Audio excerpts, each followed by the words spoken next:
ఈ రోజే సోమవారం ఎంతో పవిత్రమైన విశేషమైన రోజు. వారంలో ఒక్కో రోజు ఒక్కో దేవుణ్ణి పూజిస్తాం. సోమవారము అంటే మహాశివుడికి అత్యంత ప్రీతికరమైన రోజు. మరి ఇంతటి విశేషమైన రోజు ఈ కథను వింటే చాలు. జన్మల పాపాలు తొలగి కోటి జన్మల పుణ్యం వస్తుంది. ఆ మహాశివుడి సంపూర్ణ అనుగ్రహం మీకు లభిస్తుంది. మరి ఆ కథ ఏంటో ఇప్పుడు ఈ వీడియోలో తెలుసుకుందాం. భారతీయులు ప్రపంచానికి అందించిన గొప్ప వరం యోగ శాస్త్రం. రోజులు గడుస్తున్న కొద్దీ ఆ శాస్త్రపు విలువ పెరుగుతూనే ఉంది. ఆరోగ్యానికి అంతకు మించిన సాధన లేదని రుజువు చేస్తూనే ఉంది. అంతటి జ్ఞానాన్ని ప్రపంచానికి అందించిన వ్యక్తి గురించి పెద్దగా సమాచారం మనకు కనిపించదు. కానీ కొన్ని కథలు మాత్రం ప్రచారంలో ఉన్నాయి. వాటిలో ప్రముఖమైనది ఇదే. ఒకానొకసారి శివుడు దేవతలు ఋషులందరి సమక్షంలోనూ తాండవం చేశారట. చూపరులందరినీ కట్టి పడేసిన ఆ తాండవం గురించి లోకమంతా గొప్పగా చెప్పుకోసాగింది. ఆ నృత్యాన్ని స్వయంగా వీక్షించిన విష్ణుమూర్తి సైతం శివ తాండవం గురించి పదే పదే తలుచుకోసాగాడు. ఇక విష్ణుమూర్తిని మోస్తున్న ఆదిశేషునికి సైతం ఆ పొగడ్తలు చేరాయి. ఇంతమందిని అలరించిన తాండవాన్ని తాను చూడలేకపోయానే అని ఆదిశేషునిలో బాధ మొదలైనది. ఆ బాధ క్రమేపీ పెరిగి ఆయన మనసుని దహించవేయసాగింది. ఎలాగైనా తాను కూడా శివ తాండవాన్ని చూడాలి అనుకున్నాడు. కాని అది మాటలు కాదు కదా, ఎప్పుడో కాని సంభవించని సందర్భమది. ఆదిశేషుని మనసులోని బాధను గ్రహించిన విష్ణుమూర్తి ఇలా పలికాడు. ఆదిశేష, భూమి మీద జన్మించి శివుణ్ణి ధ్యానించి నీ కోరిక తీర్చుకో అని సూచించాడు. ఒకానొక గ్రామంలో గోనిక అనే భక్తురాలు సంతానం కోసం సూర్య భగవానుణ్ణి ప్రార్థించసాగింది. ఆమె ఒకసారి సూర్యుడికి అర్ఘ్యాన్ని అందిస్తూ ఉండగా ఆ నీటిలో ఒక పాముపిల్ల రూపంలో అవతరించాడు ఆదిశేషుడు. అంజలి ఘటిస్తూ ఉండగా ఆకాశం నుంచి వచ్చి పడ్డాడు కాబట్టి అతనికి పతంజలి అన్న పేరు స్థిరపడింది అంటారు. పతంజలి పెరిగి పెద్దవాడై సకల శాస్త్రాలను ఔపోసన పట్టేశాడు. చిదంబరంలో శివుడి గురించి తపస్సు చేసుకుంటూనే వేద అధ్యయనాన్ని సాగించాడు. అదే సమయంలో చిదంబరంలో వ్యాఘ్రపాదుడు అనే మరో ఋషి కూడా ఉండేవాడు. శివుణ్ణి అర్చించేందుకు ఎంతటి శ్రమకైనా ఓర్చి పూలు సాధించేందుకు తనకు పులిపాదాలు కావాలని ఆ ముని కోరుకున్నాడట. అందుకనే ఆయనకి ఆ పేరు వచ్చింది. చిదంబరంలో ఉన్న ఆ ఇద్దరు ఋషుల దీక్షకు మెచ్చి పరమేశ్వరుడు వారికి ప్రత్యక్షమయ్యాడు. వారి కోసం ఆనంద తాండవాన్ని నర్తించాడు. అక్కడే నటరాజస్వామిగా వెలిశాడు. అంటే వ్యాఘ్రపాదుడు అనే ఋషి తపస్సు వల్ల, అలాగే ఆదిశేషుడి అవతారమైన పతంజలి స్వామివారి పూజల వల్ల శివుడు ఆనంద తాండవం చేశాడు. చిదంబరంలో వ్యాఘ్రపాదుడు పతంజలి స్వామివారిని పూజించారు అనేందుకు నమ్మకంగా అక్కడి చిత్రాలలో స్వామివారిని పూజిస్తున్న ఇద్దరు ఋషులు కనిపిస్తారు. చిదంబరంలోని ఆలయాన్ని పతంజలి స్వయంగా నిర్మించారని కూడా కొందరంటారు. ఒకానొకసారి నారదుడు భూలోకం మీద సంచరిస్తూ ఉండగా అతనికి కైలాసమనే భక్తుడు కనిపించాడు. ఆ కైలాసాన్ని చూడగానే నారదునికి ఎందుకో జాలి కలిగింది. కైలాసం, ఎన్నాళ్ళని ఈ విధంగా ఈ సంసార సముద్రంలో పడి ఉంటావు? నువ్వు కూడా చక్కగా నాతో వచ్చేయి. నిన్ను ఆ భగవంతుని పాదాల చెంతకు తీసుకువెళ్తాను అన్నాడు నారదుడు. దానికి కైలాసం ఇలా సమాధానం చెప్పాడు. అయ్యో మహానుభావా, మీ నోటి వెంట ఆ మాట రావడం నా అదృష్టం. ఆ భగవంతుణ్ణి చేరుకోవడమే ఈ జన్మకి పరమార్థం కదా. కాకపోతే ఒక చిన్న మనవి. నా పిల్లలు ఇంకా పసివారు, లోకం తెలియనివారు. వాళ్ళని పెంచి యోగ్యులుగా తీర్చిదిద్దాల్సిన బాధ్యత ఉంది కదా నాకు. ఆ బాధ్యత తీరిన వెంటనే టక్కున మీతో వచ్చేస్తాను స్వామి అని వేడుకున్నాడు కైలాసం. తాను అంత గొప్ప వరమిచ్చినా కూడా కైలాసం వద్దు అనేసరికి నారదుడు బాధపడ్డాడు. కాని కాలం గడిచే కొద్దీ నారదుడు తన వరాన్ని మాత్రం మర్చిపోలేదు. అందుకే కొన్నేళ్లు గడిచిన తర్వాత తిరిగి కైలాసమింటికి చేరుకున్నాడు నారదుడు. అప్పుడు ఇలా పలికాడు నారదుడు. కైలాసం, నీ పిల్లలు యోగ్యులయ్యారు కదా, ఇక నాతో వస్తావా అని అడిగాడు. దానికి కైలాసం ఇలా చెప్పాడు. అయ్యో, ఈ దీనుణ్ణి ఇంకా గుర్తించుకున్నారా మహానుభావా, తప్పకుండా మీతో వస్తాను. కాని ఇప్పుడు కాదు, ఇప్పుడిప్పుడే నా వంశం వృద్ధి చెందుతుంది. కాస్త నా మనవళ్ళని మనవరాలని తనివితీరా చూసుకుంటాను. పిల్లలకు వ్యాపార రహస్యాలన్నీ నేర్పుతాను. కొద్ది సంవత్సరాలు గడిచాక ఇక నేను లేని లోటు కూడా వారికి తెలియదు. అప్పుడు మీతో తప్పకుండా వచ్చేస్తాను స్వామి అన్నాడు కైలాసం. ఇక నారదుడు మళ్లీ బాధపడ్డాడు. తాను అంత గొప్ప వరం ఇచ్చినా కూడా కైలాసం వద్దు అనేసరికి చాలా బాధపడ్డాడు. ఇక అక్కడ్నుంచి తన దారిన తాను వెళ్లిపోయాడు. కాని తను వరాన్ని ఒసిగిన విషయం గుర్తించుకుని కొన్నేళ్ల తర్వాత తిరిగి కైలాసమింటికి చేరుకున్నాడు నారదుడు. కాని ఆ ఇంట్లోకి అడుగుపెట్టగానే కైలాసం అప్పటికే మరణించాడు అన్న విషయం తెలిసింది. ఇక కైలాసం ఏ దేహంలో ఉండి ఉంటాడో అని ఆలోచిస్తూ నారదుడు అక్కడ్నుంచి నిష్క్రమిస్తూ ఉండగా మునివర్యులకు ప్రణామం అన్న మాటలు వినిపించాయి. వెనక్కి తిరిగి చూస్తే ఏముంది, కైలాసం ఆ ఇంటి కుక్కగా జన్మించాడు అని అర్థమైంది. అప్పుడు కుక్క ఇలా పలికింది. నారదా, నా కోసం మీరు తిరిగి వచ్చినందుకు శతకోటి ధన్యవాదాలు. కాకపోతే చిన్న మాట, మా పిల్లలు ఉన్నారు, చూశారు. వారికి నా అంత జాగ్రత్త రాలేదు. అంతులేని సంపద చేతికి రావడంతో చాలా అశ్రద్ధగా ఉంటున్నారు. అందుకే ఈ ఇంటికి పరులెవ్వరూ రాకుండా, ఇంట్లోని సంపదని దొంగలు దోచుకుపోకుండా ఈ ఇంటిని రాత్రింపగళ్ళు కాపాడుకుంటూ వస్తున్నాను. నా పిల్లలకి కాస్త జాగ్రత్త తెలుస్తుందేమో అన్న నమ్మకం కలగగానే నిమిషం కూడా ఆలస్యం చేయకుండా మీతో వచ్చేస్తాను అంటూ ప్రాధేయపడ్డాడు. ఇక నారదుడు ఉసూరుమంటూ అక్కడ్నుంచి వెళ్లిపోయాడు. ఇలా కొన్ని సంవత్సరాలు గడిచాయి. పాపం నారదుడు వరం ఇచ్చాడు కాబట్టి ఆ వరాన్ని నెరవేర్చే బాధ్యత కూడా ఆయన మీదే ఉందయ్యే. కాబట్టి మళ్లీ కైలాసముండే ఇంటికి చేరుకున్నాడు. కాని అక్కడ కుక్క కనిపించలేదు. కొద్ది రోజుల క్రితమే అది చనిపోయిందని తెలిసింది. అది తిరిగి ఏ జన్మ ఎత్తిందా అని ఆలోచిస్తూ ఉండగా అలా ఆలోచిస్తూ ఆ ఇంటి వెనుక ఉన్న పొలంలో నారదుడు తిరుగుతూ ఉండగా మునివర్యులకు ప్రణామం అన్న సుపరిచితమైన గొంతు వినిపించింది. అటు ఇటు చూశాడు నారదుడు. తీరా చూసేసరికి గడ్డివాము చాటున మునగదీసుకుని ఉన్న పాము రూపంలో కైలాసం కనిపించాడు. నారదా, నా పిల్లలకు డబ్బు మీద జాగ్రత్త కలిగిన మాట నిజమే.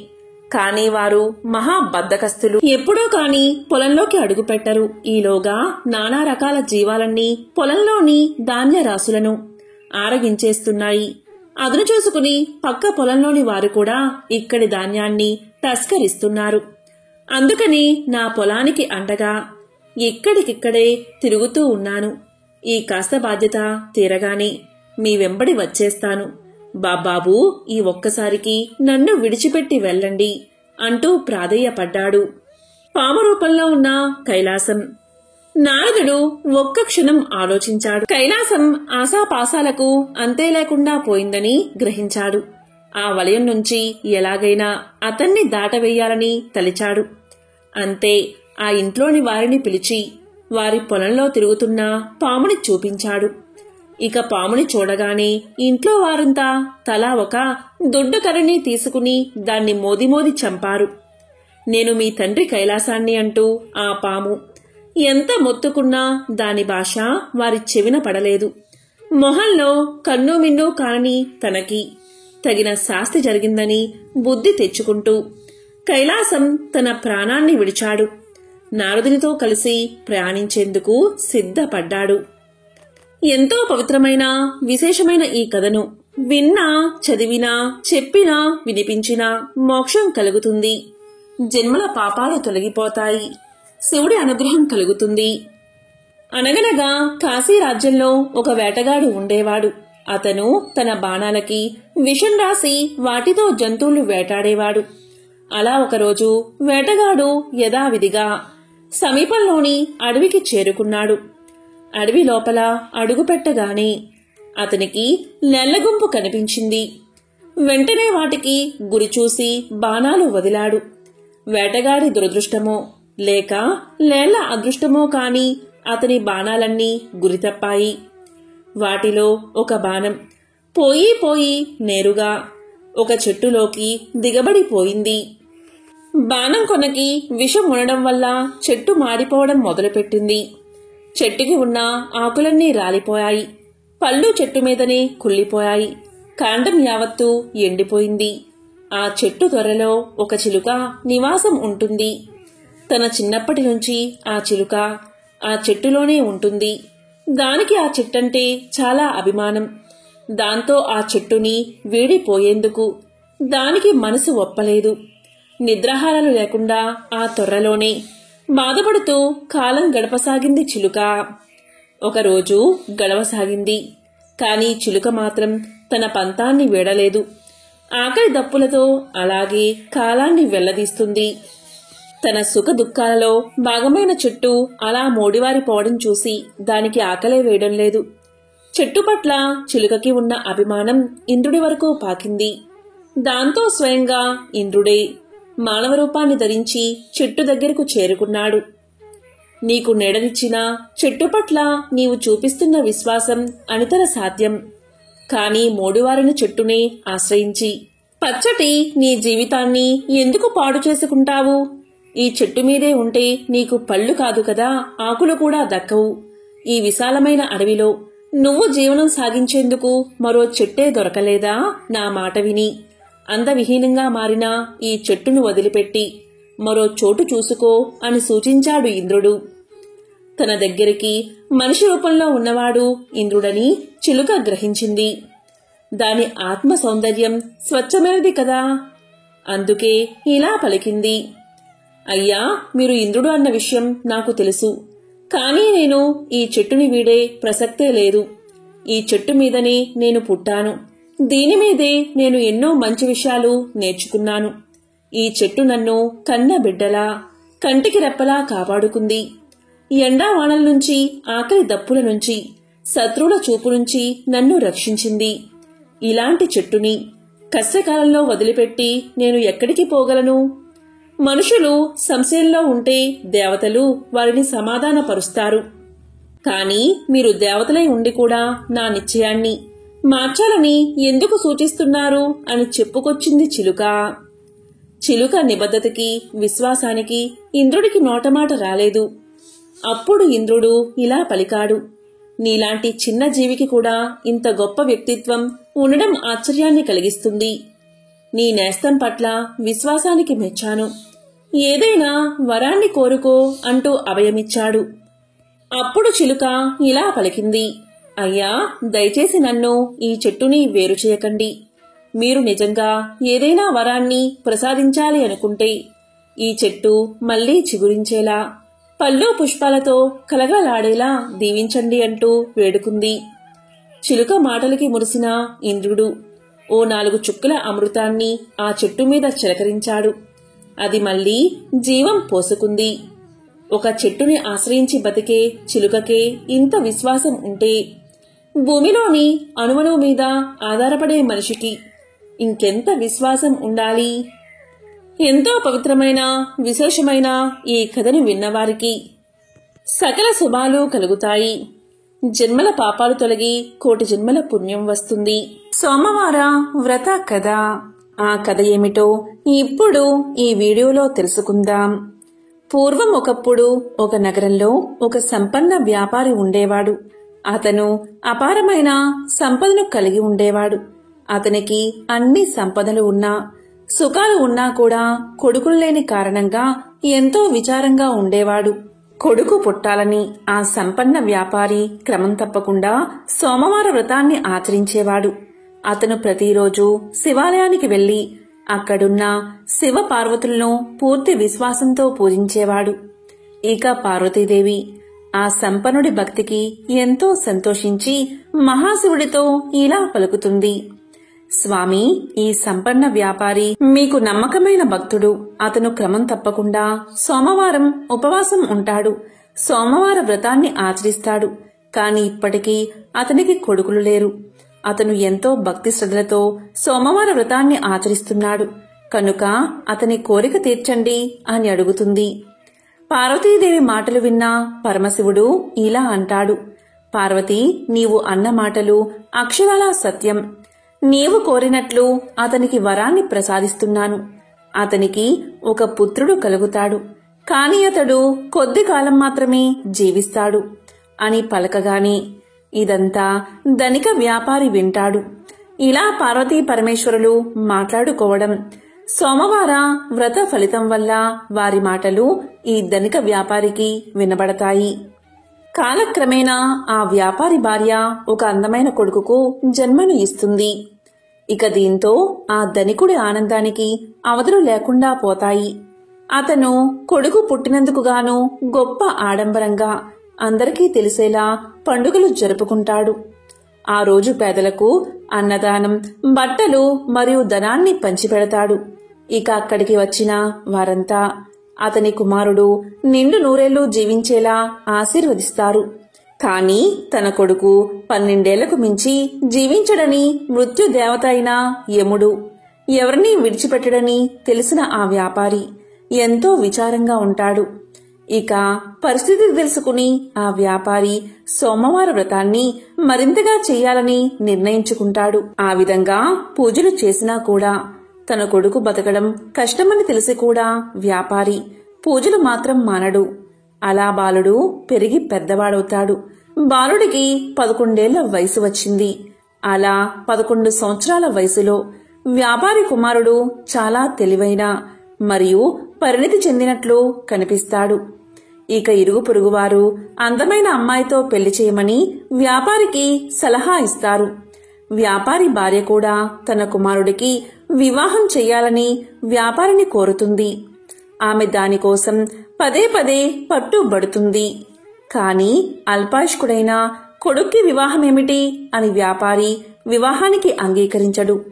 ఇక ఆ వ్యాపారి తన బావను పిలిచి ఇలా పలుకుతాడు, చూడు బావా, నా కొడుకును కాశీకి తీసుకువెళ్ళు. అతనికి మంచి చదువు నేర్పించు. ఆధ్యాత్మిక జ్ఞానం నా కొడుకుకు కలగాలి. నీకు ఎంత ధనం అవసరమో అంత తీసుకుని మీరు కాశీకి వెళ్ళండి. వెళ్లే మార్గంలో మీరు ఎక్కడ ఆగితే అక్కడ భక్తి కార్యక్రమాలు, యాగాలు, అన్నదానాలు, బ్రాహ్మణులకు భోజనాలు పెట్టండి అని చెప్తాడు. ఇక ఆ వ్యాపారి కుమారుడు తన మేనమామతో కలిసి కాశీయాత్ర ప్రారంభిస్తారు. వారు ఆగిన దగ్గరలో అన్నదానాలు, యాగాలు, పేదలకు, బ్రాహ్మణులకు అన్నదానాలు చేసేవారు. వాళ్ళు బట్టలు లేని వారికి బట్టలు పంచిపెట్టేవారు. బ్రాహ్మణులకు అత్యంత ఉత్తమ భోజనాలు పెట్టేవారు.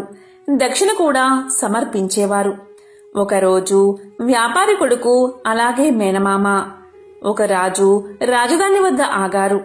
ఆ రోజు రాజుగారి కుమార్తె వివాహం జరగాల్సి ఉంది.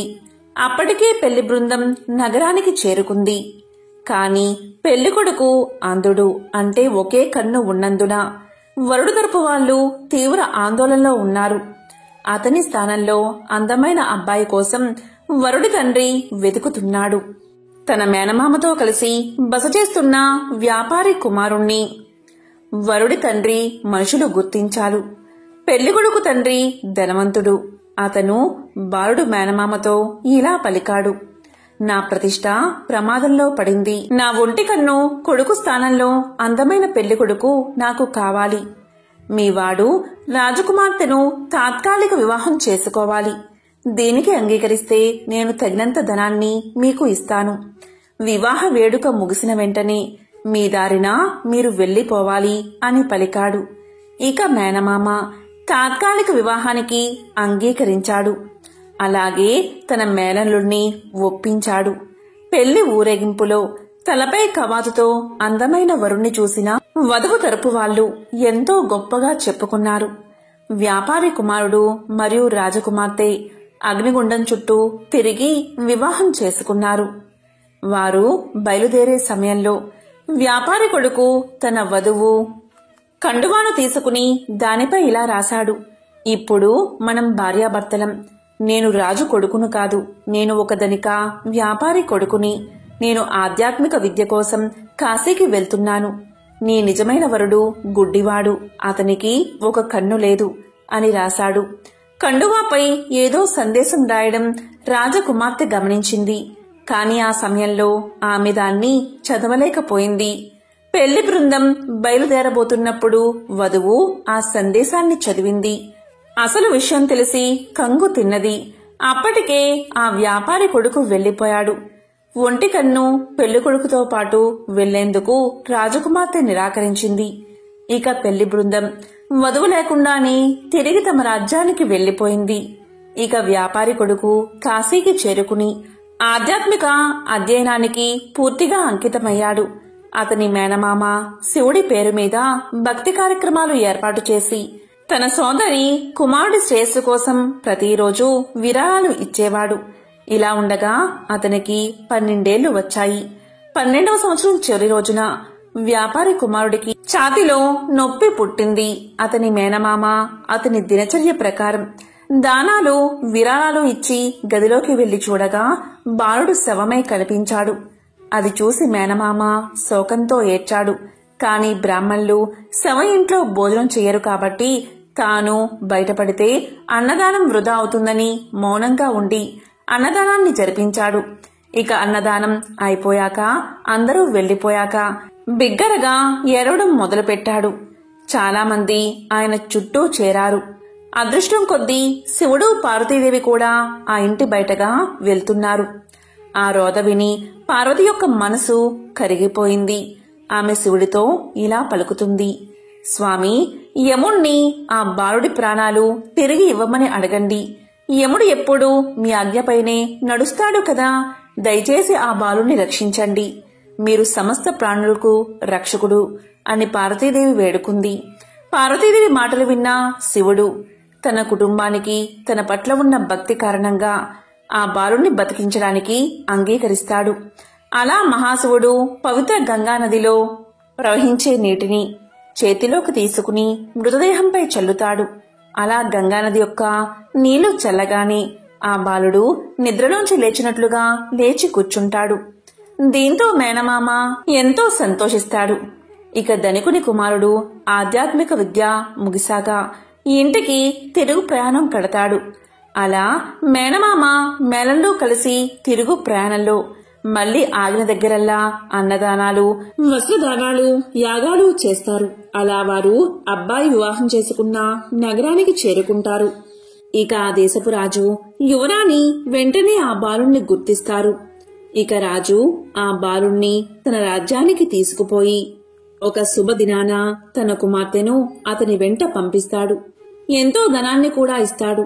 ఇక వ్యాపారి కుమారుడు తన వధువుతో సహా తన నగరానికి చేరుకుంటాడు. కొడుకు చనిపోతే ఆత్మహత్య చేసుకోవాలని భవనంపైకి ఎక్కుతారు వ్యాపారి దంపతులు. తర్వాత తల్లిదండ్రులు జరిగిందంతా తన కుమారుడి ద్వారా తెలుసుకుని తన కుమారుణ్ణి బతికించినందుకు మహాశివుణ్ణి పరిపరి విధాలా స్తుతిస్తారు. ఇక అదే రోజు రాత్రి శివుడు మరోసారి వ్యాపారవేత్త కల్లో కనిపించి ఇలా పలుకుతాడు: సోమవారం నాడు నీవు చేసిన వ్రతానికి ఫలితమే ఇది. అందుకే నీ కుమారుణ్ణి నిండు నూరేళ్లు బతికేలా వరాన్ని ప్రసాదించాను అని పలుకుతాడు మహాశివుడు. దీంతో వ్యాపారి ఎంతో సంతోషిస్తాడు. అలా వారు కలకాలం ఆనందంగా జీవిస్తారు. ఎంతో విశేషమైన పవిత్రమైన ఈ కథను ఎవరైతే ఈ రోజు వింటారో, లేక చదువుతారో, లేక చెప్తారో, లేక వినిపిస్తారో వారి జన్మల పాపాలు తొలగి కోటి జన్మల పుణ్యం వస్తుంది. తిరుగులేని రాజయోగం పడుతుంది. ఇక వారింట్లో అన్ని శుభాలే కలుగుతాయి. మహాశివుడి విశేషతను తెలిపే మరొక కథను ఇప్పుడు తెలుసుకుందాం. పూర్వకాలంలో ఒకానొక గ్రామంలో ఒక నిరుపేద కుటుంబం ఉండేది. ఆ పేద దంపతులకు 2 కుమార్తెలు, 1 కుమారుడు ఉన్నారు. వారి కుటుంబం జరుగుబాటు కూడా చాలా దుర్భరంగా ఉండడం వల్ల పెద్దవాళ్లైన 2 కుమార్తెలు అడవికి వెళ్లి కట్టెలు ఏరుకుని వచ్చి వాటిని గ్రామంలో అమ్మి కుటుంబ పోషణ కొనసాగిస్తూ ఉండేవారు. ఇలా కాలం గడుస్తూ ఉండగా ఒకనాడు ఆ అక్కా చెల్లెళ్ళు పుల్లలు ఏరుకుని గ్రామానికి వస్తూ ఉండగా పొలిమేరలోని ఒక ఇంట్లో ఏదో పూజ చేయడం చూసి ప్రసాదం తెచ్చుకోవాలని అక్కడకు వెళ్తారు. అక్కడ జరిగే పూజా కార్యక్రమం చూసి ముచ్చటపడి ఆ అమ్మాయిలిద్దరూ పూజ గురించి, చేసే విధానం గురించి ఇంటి యజమాన్ని అడిగి తెలుసుకుంటారు. ఇక ప్రసాదం తీసుకుని ఇంటికి వెళుతున్న వాళ్లకు ఆ పూజ తాము కూడా చేసుకోవాలన్న ఆశ కలుగుతుంది. ఒక చెట్టు మొదట తమ గంపలు దింపి అక్కడ శుభ్రం చేసి మర్రి ఆకులు, మర్రిపళ్ళు, పత్రి పోగు చేసుకుని వచ్చి నువ్వే మా దేవుడివి అని అక్కడ గల ఒక రాతిని ఆ చెట్టు మొదట్లో పెట్టి పూజ చేసి స్వామి ఇవే తమలపాకులు, ఇవే వక్కలు, ఇవే పళ్ళు అని మర్రి ఆకులను, మర్రి పళ్లను, మర్రి ఊడలను పెడతారు. ఇవే తోరాలు అనుకోమని మర్రి ఊడలను స్వామి ముందు పెట్టి భక్తితో పూజ చేస్తారు ఆ అక్కా చెల్లెళ్ళు. తరువాత వారు ఇంటికి బయలుదేరుతూ తమ తమ గంపలను నెత్తిని ఎత్తుకోబోగా వాటిలోని పుల్లలన్నీ బంగారు పుల్లలుగా మారిపోతాయి. వారు ఆనందంతో ఇంటికి వెళ్లి తల్లిదండ్రులకు జరిగిందంతా చెప్తారు. ఆ పుల్లలు అమ్ముకుని శ్రీమంతులు అయిపోతారు. సిరి సంపదలు పెరిగిన ఆ సుందరాంగులను తూర్పు నుంచి ఒక మహారాజు వచ్చి, పెద్దామెను పడమర నుంచి ఒక మహారాజు వచ్చి చిన్నామెను వివాహం చేసుకుంటారు. ఆ అక్కా చెల్లెలిద్దరూ వారి వారి రాజ్యాలకు వెళుతూ భక్తి శ్రద్ధలతో ప్రతి సంవత్సరం కార్తీక మాసంలో ఈ నోము నోచుకోమని చెప్పి వెళ్తారు. వారిద్దరూ ఆ ప్రకారం తమ రాజ్యాలలో నోము నోచుకుంటూ కాలం గడుపుతూ ఉంటారు. ఇక కుమారుడు పెరిగి పెద్దవాడవుతాడు. ఇక తల్లి కార్తీక నోమును భారీగా చెయ్యాలని సంకల్పం చేసుకుంటుంది. ఇక పాత తోరాలు తీసి పెరట్లో కాకరపాదు మీద విసిరేస్తుంది. వాటి స్థానంలో బంగారు తోరణాలు చేస్తుంది. నవకాయ పిండి వంటలతో గారెలు, బూరెలు, వీటితో భోజనాలు ఏర్పాటు చేస్తుంది. ఇక గ్రామస్తులంతా తల్లి కొడుకులను ఎంతగానో ప్రశంసిస్తారు. ఇక తోరాన్ని ఎప్పుడైతే ఆమె కాకర పాదు మీద విసిరేసిందో అప్పట్నుంచి ఆ మహాశివుడి కరుణ మందగిస్తుంది. ఏడాదికేడాదికి వారి సిరి సంపదలు తొలగి పేదరికం దాపరిస్తుంది. తినడానికి తిండిలేని దుస్థితి కలుగుతుంది. ఏ పని చెయ్యాలన్నా జరగకపోగా కష్టాలు ఎదురవుతాయి. ఆ తోరం ఎప్పుడైతే కాకర పాదు మీద విసిరేసిందో ఆ కాకరకాయల్లో బంగారం నిండుకుంటుంది. కాని ఇంట్లో వారు అది గ్రహించరు. ఒకసారి తల్లి పెరట్లో ఇరగకాసిన కాకర పాదును చూసి కొన్ని కాయలు కోసి కొడుకు ఇచ్చి అంగడికి వెళ్లి చారెడు నూకలు, పప్పు, ఉప్పు తీసుకురమ్మని పంపిస్తుంది. కొడుకు అవి తీసుకువెళ్లి షావుకారి అంగడి ముందు నిల్చుంటాడు. ఎంతసేపటికి ఆ షావుకారు కొడుకుని చూడడు. తరువాత షావుకారు అతన్ని చూసి ఏమిటి తీసుకొచ్చావు అని ప్రశ్నిస్తాడు. దానికి కొడుకు ఇలా పలుకుతాడు, అయ్యా ఈ కాకరకాయలు తీసుకుని బియ్యం ఇప్పించండి. మీ పేరు చెప్పుకుని ఈ పూటకు ఇంత గంజి తాగుతాము అని పలుకుతాడు. దానికి షావుకారు ఇలా అంటాడు, అలానా మీకు దారపోయడానికి మాకు ఊరికే వచ్చినా సిరి సంపదలు ఏమీ లేవు, వెళ్ళిపో అని కసురుకుంటాడు. కాని ఆ బాలుడు బతిమాలడగాని ఇక ఇతను వదిలేలా లేడు అని దోసెడు బియ్యం, పప్పు ఇప్పించి పంపిస్తాడు షావుకారు. ఆ పూటకు వారు ఆకలి తీర్చుకుని మరుసటి రోజు మరికొన్ని కాయలు కోసి మరో అంగడికి వెళ్లి అమ్ముకుని రమ్మని పంపిస్తుంది తల్లి. దాంతో కొడుకు ఆ కాకరకాయలు పట్టుకుని అంగడి వీధికి వెళ్తున్నప్పుడు షావుకారు అతన్ని ఆపి, ఏమి కావాలంటే అవి ఇస్తాను, రోజూ కాకరకాయలను నాకే ఇవ్వాలని చెప్పి బియ్యం ఇచ్చి పంపిస్తాడు. ఆ షావుకారుకు ఎందుకు అలా దయ కలిగింది అంటే ముందు రోజు తాను తీసుకున్న కాకరకాయలు కూర చేసే నిమిత్తం వాటిని కొయ్యగాని వాటిల్లో నుండి బంగారు ముద్దలు రాలిపడతాయి. ఆ కాకరకాయలు మరెవరికీ దక్కకూడదని ఆ షావుకారు ఎంత ఇవ్వడానికైనా సిద్ధపడతాడు. అలా రోజూ కుర్రవాడి దగ్గర కాకరకాయలు కొంటూ ఉండేవాడు షావుకారు. ఇలా ఉండగా కొన్ని రోజులకు ఆ చెట్టుకున్న కాకరకాయలు అయిపోయాయి. ఆ షావుకారు చిల్లిగవ్వ కూడా ఇవ్వడం మానేశాడు.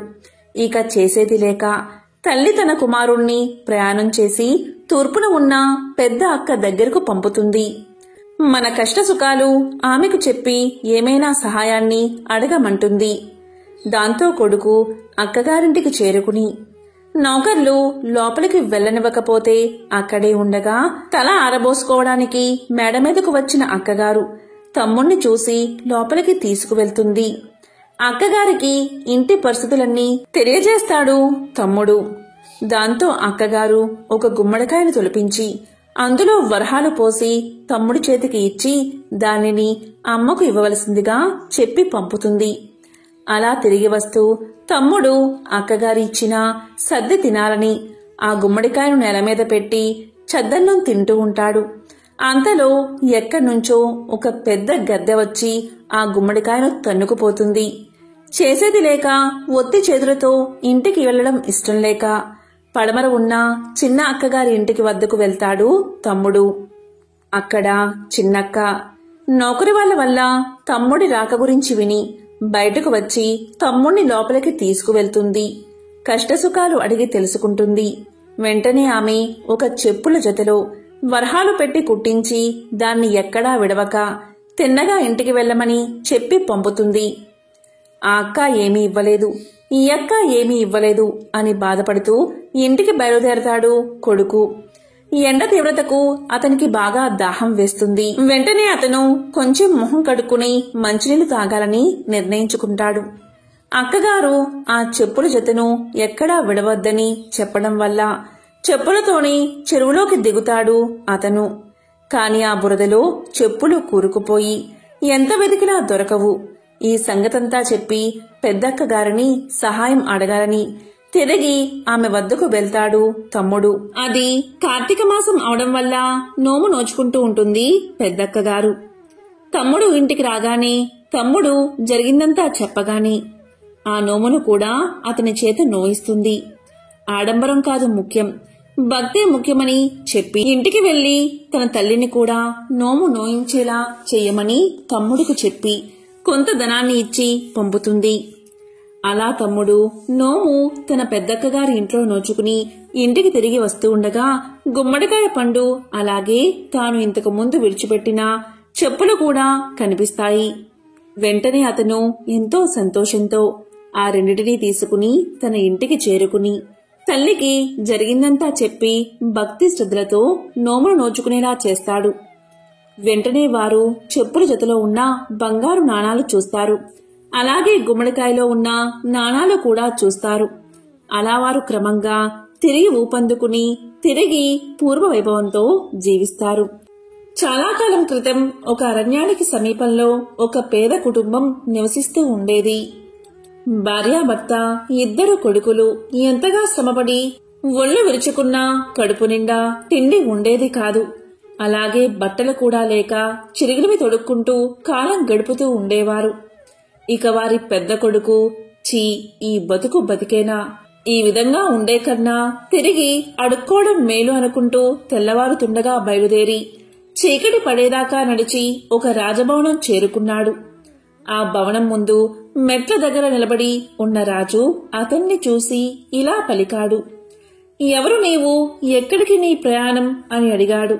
దానికి పేదవాడి పెద్ద కొడుకు ఇలా పలికాడు. మహారాజా, ఒక చోటనే లేదు, ఎక్కడ పొట్టగడిస్తే అక్కడికే నా ప్రయాణమని సమాధానం చెప్పాడు. దానితో రాజు ఇలా అన్నాడు. అయితే నీకు పని కావాలన్నమాట. నా 7 గుర్రాలను కాస్తావా, నీకు వేరే జీతం ఇవ్వను. రోజంతా గుర్రాల వెంట తిరిగి సాయంకాలం ఇంటికి వచ్చి గుర్రాలు ఏం తిన్నది, ఏం తాగుతున్నది నాకు చెప్పాలి. నిజం చెప్పావంటే నీకు నా కూతుర్నిచ్చి పెళ్లి చేస్తాను, అబద్ధం ఆడావంటే చావగొట్టి పంపిస్తాను అని రాజు అన్నాడు. ఇక పేదవాడి పెద్ద కొడుకు ఇదేమంత పెద్ద పని కాదు అనుకుని అప్పటికప్పుడే రాజుగారికి అల్లుడు అయిపోయినట్లుగా ఆనందపడ్డాడు. ఇక రాజుతో ఇలా అన్నాడు. మహారాజా, మీ గుర్రాలను కాయడానికి నన్ను పెట్టుకోండి అని చెప్పాడు. మర్నాడు తెల్లవారుతూ ఉండగా గుర్రపు సాలకు వెళ్లాడు పేదవాడి పెద్ద కొడుకు. ఆ గుర్రాలు తెల్లగా అందంగా ఉన్నాయి. అక్కడ 7 గుర్రాలను వదిలి పెట్టగాని అవి బయటకు వస్తూనే శరవేగంతో బెడ్లకేసి పరిగెత్తసాగాయి. పేదవాడి పెద్ద కొడుకు సత్తువ కొద్దీ వాటి వెనుక పరిగెత్తసాగాడు. గుర్రాలు ఎక్కడా ఆగకుండా కొండల పక్కగా పరిగెత్తసాగాయి. పోయిన కొద్దీ వాటి వేగం పెరుగుతుందే కాని ఏమాత్రం తగ్గడం లేదు. ఎక్కడ చూసినా బోరెడంతా పచ్చగడ్డి ఉన్నా కూడా అవి మేయడానికి ఆగట్లేదు. కొండల దాకా వచ్చేసరికి పేదవాడి పెద్ద కొడుకు ఇక పరిగెత్తలేకపోయాడు. అతని శరీరమంతా చెమటతో తడిసిపోయింది. ఆయాసం వచ్చింది. కాళ్ళు తడబడుతున్నాయి. కొండ కింద ఒక గుడిసెలో కూర్చుని రాట్నం తిప్పుతున్న ఒక వృద్ధురాలు ఇలా పలికింది. రాబాబూ, ఇలారా, నీ చెమట తుడుస్తాను అని ప్రేమగా ఆహ్వానించింది. అతను ఆశ్చర్యపడుతూ వృద్ధురాలికేసి చూసి గుర్రాల కోసం చూసే లోపుగా అవి ఎటో వెళ్లిపోయాయి. ఇక వాటిని అందుకునే ఆశలేదని నిశ్చయించుకుని పేదవాడి పెద్ద కొడుకు వృద్ధురాలి గుడిసెలోకి ప్రవేశించాడు. అప్పుడు వృద్ధురాలు అతని ఒంటిమీద చెమటంతా తుడిచి కాస్త గాలి విసిరి జుట్టు దువ్వి ఉపచారాలు చేసింది. కాస్త విశ్రాంతి పొందిన తర్వాత అతను లేచి నిలబడి, ఇక మా ఇంటికి పోతాను. రాజుగారి దగ్గరకు వెళ్లడం వృధా. వెళ్తే రాజుగారు గుర్రాలు ఏం తిన్నాయి, ఏం తాగాయి అని నన్ను అడుగుతారు. చెప్పలేకపోతే చావగొట్టి పంపిస్తారు. ఇంతోటి దానికి అక్కడకు వెళ్లడం దేనికి అని పలికాడు. ఆ మాటలకు వృద్ధురాలు, ఈ మాత్రానికే భయపడతావేంటి బాబూ? ఎక్కడైనా గుర్రాలు గడ్డి తిని నీళ్లు తాగుతాయి. రాజుగారితో ఆ మాటే చెప్పు అని సలహా ఇచ్చింది వృద్ధురాలు. ఇక సాయంకాలం అయ్యాక గుర్రాలు తిరిగి వచ్చేదాకా పేదవాడి పెద్ద కొడుకు వృద్ధురాలి గుడిసెలోనే ఉండి వాటి వెనకాలే రాజభవనానికి చేరుకున్నాడు. వారిని చూస్తూనే రాజు ఇలా పలికాడు. గుర్రాలను జాగ్రత్తగా కాచావా? అవి ఏం తిన్నాయి, ఏం తాగాయి అని అడిగాడు. దానికి పేదవాడి పెద్ద కొడుకు ఇలా చెప్పాడు. మహారాజా, గుర్రాలు గడ్డి తిని నీళ్లు తాగాయని చెప్పాడు. ఇక రాజు వాడిని పట్టుకుని చావబాది కొట్టి పంపించండి అని కోపంగా భటులను ఆజ్ఞాపించాడు. వృద్ధురాలి సలహా విన్నందుకు ఉళ్లంతా ఊనం చేయించుకుని పేదవాడి పెద్ద కొడుకు సగం ప్రాణంతో ఇంటికి చేరుకున్నాడు. ఇక పెద్ద కొడుకు తిరిగి రాగానే చిన్న కొడుకు తన పొట్ట తాను పోసుకుంటానని ఇంటి నుంచి బయలుదేరాడు. అతను కూడా ఒక రోజంతా నడిచి చీకటి పడే వేళకు రాజభవనం చేరుకున్నాడు. రాజు తన గుర్రాలు కాయమని అవి ఏం తిన్నాయో ఏం తాగాయో చెప్పమని నిజం చెప్తే తన కూతుర్నిచ్చి పెళ్లి చేస్తానని, అబద్ధం చెప్తే చావగొట్టి పంపిస్తానని చెప్పాడు. అందుకు పేదవాడి చిన్న కొడుకు కూడా సిద్ధపడ్డాడు. మర్నాడు తెల్లవారుతూ ఉండగానే గుర్రాలను వదిలారు. అవి పరిగెత్తసాగాయి. చిన్నవాడు వాటికంటే ముందే పరిగెత్తుతూ రండి, నాతో కలిసి పరిగెత్తండి అని వాటిని ఆహ్వానించాడు. గుర్రాలు కొండ ప్రాంతానికి చేరేసరికి చిన్నవాడు పరిగెత్తుతూనే ఉన్నాడు. అతనికి పరిగెత్తడం వల్ల చెమటలు కారుతున్నాయి. కాని పరుగు మాత్రం మానలేదు. ఇంతలో గుడిసెలో ఉన్న వృద్ధురాలు, రాబాబూ, రా, చెమట తుడుస్తాను అని ఆహ్వానించింది. దానికి చిన్నవాడు, నేను నీకు చిక్కితేనే కదా అని అంటూ గుర్రాలతో సమానంగా పరిగెత్తసాగాడు. కాని గుర్రాలు ఇక అతన్ని దాటిపోయేటట్లు కనిపించాయి. దీంతో చిన్నవాడు అన్నిటికన్నా వెనుక ఉన్న గుర్రం జూలు పట్టుకుని ఎగురుతూ దానిమీద కూర్చుని ఉన్నాడు. ఆ గుర్రాలు చాలా దూరం పరిగెత్తి ఒక దట్టమైన అరణ్యం మధ్య ఉన్న ఒక దేవాలయ ప్రాకారం వద్దకు వెళ్లి నిల్చున్నాయి. అదే వాటి గమ్యస్థానమని గ్రహించిన చిన్నవాడు తాను ఎక్కిన గుర్రం నుండి కిందకు దిగి ఆలయ ప్రాంగణం వైపు నడిచాడు. గుర్రాలు ఒక్కొక్కటిగా ఆలయ ప్రాంగణంలోకి అడుగు పెట్టగానే అందమైన యువకులుగా మారిపోయాయి. ఈ వింత పరివర్తన చూస్తూనే చిన్నవాడు ఆశ్చర్యపోయాడు. ఆ యువకుల్లో ఒకడు పేదవారి చిన్న కొడుకును దగ్గరకు పిలిచి తమ విషయం ఇలా చెప్పాడు. మేము 7 రాజుగారి కొడుకులం. మా నాన్న నీకిచ్చి పెళ్లి చేస్తానన్నది మా చెల్లెల్నే. దారిలో నిన్ను పిలిచిన ముసలది మంత్రగత్తె. తన మంత్రశక్తితో మమ్మల్ని ఇలా మాయ చేసింది. దాని మంత్రం ఈ ఆలయ ఆవరణలో అస్సలు పనిచేయదు. అందుచేత పగలు సాధ్యమైనంతసేపు మనుషులుగా ఉంటాం. మనుషులు తినే తిండే తింటాం. మనుషులు తాగే పానీయాలే తాగుతాం. మేమేమి తింటామో ఏమి తాగుతామో నువ్వే చూస్తావు కనుక ఆ సంగతి మా నాన్నకు చెప్పు. అలా చెప్పగానే ఆయన మా చెల్లెల్ని నీకిచ్చి వివాహం చేస్తాడు. ఆ తరువాత నీ వల్ల మాకు ఒక ఉపకారం కావాలి. ఈ గుడి గర్భగుడిలో ఒక కత్తి ఉంది. అది మంత్రపూరితమైన కత్తి. నీవు దాన్ని తీసుకుని మాతో పాటు ఇంటికి వచ్చి రాత్రి మేము గురపుశాలలో కట్టి ఉన్నప్పుడు ఆ కత్తితో మా తలలు నరికేయి. దాంతో మాకు ఈ గుర్రాల రూపం పోయి మనిషి రూపం శాశ్వతంగా వచ్చేస్తుంది. ఈ మాటలు చెప్పి పెద్ద రాజకుమారుడు పేదవాడి చిన్న కొడుకును గర్భగుడిలోకి తీసుకుపోయి ఒక మూల ఆనించి ఉన్న కత్తిని చూపించాడు. చిన్నవాడు దానిని 2 చేతులా పట్టుకుని తేలికగా ఎత్తలేకపోయాడు. అది చాలా బరువుగా ఉంది. ఇక రాజుగారి పెద్ద కొడుకు పేదవాడి చిన్న కొడుకుతో ఇలా పలికాడు. గర్భగుడిలో ఒక గంట ఉంది. అందులో ఉంది మంత్రజలం. దాన్ని 3 గుక్కలు తాగమని రాజకుమారుడు పలికాడు. ఇక పేదవాడి చిన్న కొడుకు ఆ నీటిని 3 చుక్కలు తాగి ఒక చేత్తోని కత్తిని పట్టుకుని తేలికగా ఎత్తగలిగాడు. తరువాత రాజకుమారులు ఆ గుడి ఆవరణలోనే వంట చేసుకున్నారు. వంటకు కావలసిన సమస్త పదార్థాలు గుడిలో ఒక పక్కన ఉన్నాయి. రాజకుమారులతో పాటు పేదవాడి చిన్న కొడుకు కూడా భోజనం చేశాడు. సూర్యాస్తమయం కాబోయేదాకా వారంతా గుడిలో విశ్రాంతి తీసుకుని ఇంటికి బయలుదేరారు. గుడి దాటి బయటకు రాగానే రాజకుమారులు యథాప్రకారం గుర్రాలుగా మారిపోయారు. పేదవాడి చిన్న కొడుకు కత్తితో సహా ఒక గుర్రంపైన ఎక్కాడు. అతను గుర్రాలతో తిరిగి వచ్చేటప్పుడు ముసలిది చిన్నవాడిని చూసి కళ్ళల్లో నిప్పులు రాలుస్తూ అతన్ని బెదిరించింది. ఇక పేదవాడి చిన్న కొడుకు రాజుగారి భవనం చేరుకోగానే రాజు ఇలా అన్నాడు. గుర్రాలను సరిగ్గా కాచావా అని అడిగాడు. దానికి పేదవాడి చిన్న కొడుకు, మహారాజా, కాచాను. కాస్తాను అన్నప్పుడు కాయకుండా ఉంటానా అన్నాడు. అయితే ఏం తిన్నాయి, ఏం తాగాయి అని రాజు ప్రశ్నించాడు. దానికి పేదవాడి చిన్న కొడుకు మనుషులు తినే తిండే తిన్నాయి, మంత్రజలం తాగాయి అని సమాధానం చెప్పాడు. దాంతో రాజు సంతోషించి, ఈ మాట చెప్పగలవాడు ఒక్కడు కూడా లేడు కదా, నేను అన్న ప్రకారం నా కూతుర్నిచ్చి నిన్ను అల్లుణ్ణి చేసుకుంటాను అని రాజు అన్నాడు. ఆ రాత్రి అందరూ పడుకున్నాక పేదవాడి చిన్న కొడుకు కత్తి తీసుకుని గుర్రపు శాలలోకి వెళ్లాడు. కాని గుర్రాల మెడలు నరకాలంటే అతనికి చేతులు రాలేదు. చివరకు శాసించి ఒక గుర్రం మెడ నరికేశాడు. వెంటనే దాని స్థానంలో ఒక రాజకుమారుడు నిలబడ్డాడు.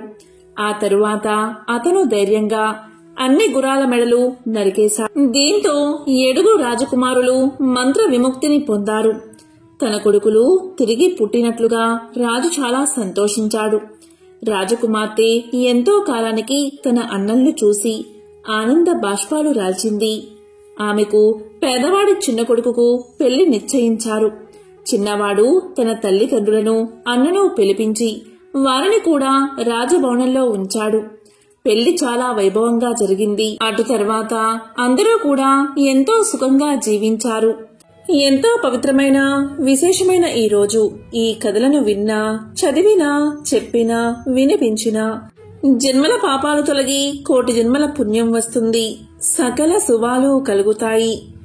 ఓం నమః శివాయ. ఓం నమో నారాయణాయ. ఓం శ్రీ మాత్రే నమః. ఓం శ్రీ మహాలక్ష్మీ నమో నమః.